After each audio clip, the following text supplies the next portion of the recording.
Subscribe करंतु Odia updates channel को एवं पाखर थिया बेल आइकन को क्लिक करंतु वीडियो रो नोटिफिकेशन प्रथमे पाइबा पई।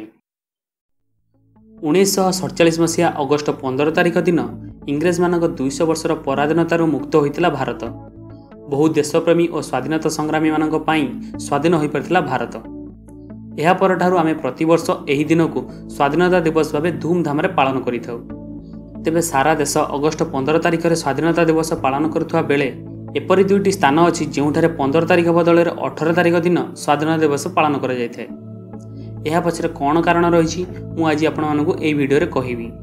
मु अमित एवं आपण देखुचंती ओडिया अपडेट्स। चलंतु वीडियोटी आरंभ करिबा।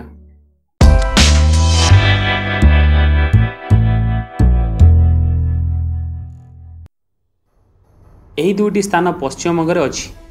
पश्चिम बंगर नदिया जिला अंतर्गत एही दुईटी स्थान हला रामघाट एवं कृष्णानगर। भारत और पाकिस्तान विभाजन बेले इंग्रेज माने पश्चिम बंगर एही दुई अंचल को पाकिस्तान ने सामिल करथिले। तेबे हिंदू बहुल एही अंचलर बासिंदा इंग्रेज को निष्पत्ति को विरोध करथिले।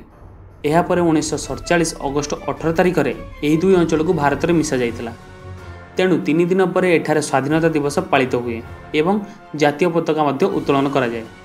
पूर्वरु नदिया रे अगस्त 18 तारिख दिन पताका उत्तोलन पई अनुमति दिया जाउनथला, कारण 2002 मसीहा पूर्व जातीय पताका उत्तोलन थिबा आईन अनुसार साधारण नागरिक केवल जनवरी 23, 26 एवं अगस्त 15 तारिख व्यतीत अन्य दिन में पताका उत्तोलन करें नहीं।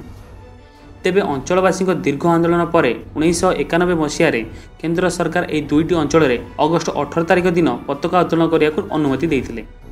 2002 जनवरी 26 अवसर में भारतीय ध्वज संहिता संशोधन करा एवं देशर नागरिक माने निजर घर, कार्यालय, शिल्प संस्था आदि स्थान में प्रत्येक दिन निर्द्वंद्व में पताका उत्तोलन करने को अनुमति पाइथिले।